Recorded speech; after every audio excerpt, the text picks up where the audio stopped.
जय श्री कृष्णा। आज हम श्रीमद् भागवत गीता के अध्याय 7 के श्लोक नंबर 26, 27, 28, 29, 30 पर चर्चा करेंगे। वेदाहम समतीतानि वर्तमानानि चार अर्जुन भविष्यानि च भूतानि माम तु वेद न कश्चन। इस श्लोक में भगवान श्री कृष्ण अर्जुन से कहते हैं कि हे अर्जुन, मैं सभी प्राणियों के भूतकाल, वर्तमान और भविष्य को जानता हूँ, लेकिन कोई भी मनुष्य वास्तव में मुझे पूरी तरह से नहीं जानता।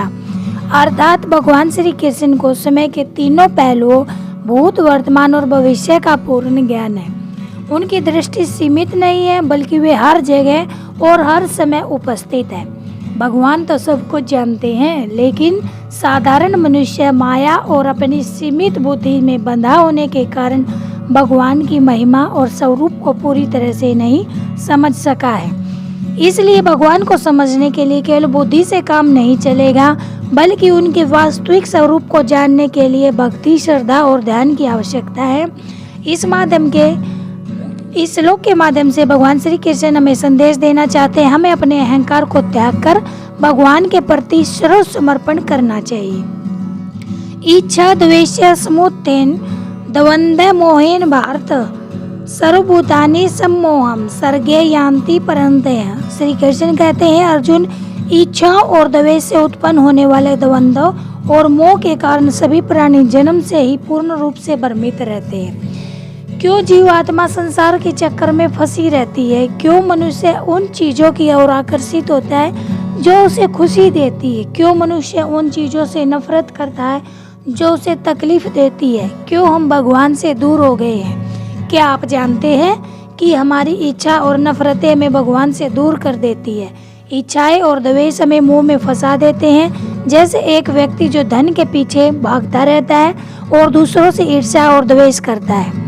हरि नाम जप, जैसे हरे कृष्णा का जप करने से हम इच्छाओं और द्वेष से मुक्ति पा सकते हैं। भगवान के चरणों में भक्ति और सेवा का समर्पण करके हम इस द्वंद्व को पार कर सकते हैं। एसाम तवम अंतय गतम पापम जनानाम पुण्य कर्मणाम ते द्वंद्व मोह निर्मुक्ता भजन्ते माम दृढ़व्रता।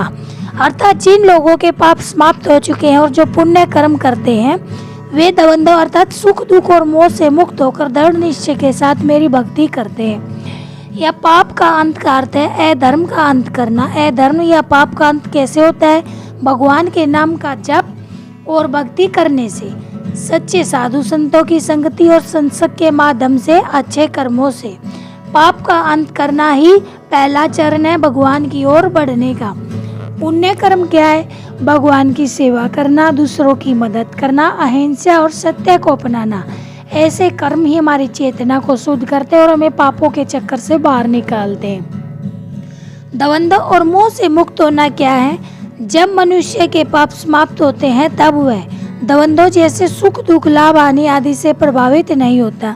सब भ्रम खत्म हो जाते हैं और मनुष्य भगवान की भक्ति में स्थिर हो जाता है।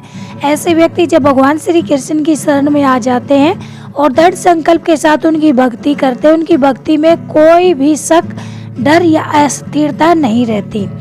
जरा मरणेय मोक्षाय माम आश्रित यतन्ति ये ते ब्रह्मा तद्विदु कृत्सनम अध्यात्मम कर्म चखिलम। अर्थात जो लोग बुढ़ापा और मृत्यु से मुक्त होने की इच्छा से मेरी शरण में आकर प्रयास करते हैं, वे परम ब्रह्मा, आत्मा और संपूर्ण कर्म के वास्तविक स्वरूप को जान लेते हैं। मृत्यु और बुढ़ापा संसार के बंधन है और उनके मुक्ति पाने का एकमात्र तरीका भगवान श्री कृष्ण की शरण लेना है। भगवान की शरण लेने का अर्थ है उनकी सेवा करना और उनके नाम का जप करना। जो भगवान की शरण लेते हैं वे तीनों चीजों का सही ज्ञान प्राप्त कर लेते हैं। एक, भगवान का सच्चा स्वरूप यानी ब्रह्म परम सत्य।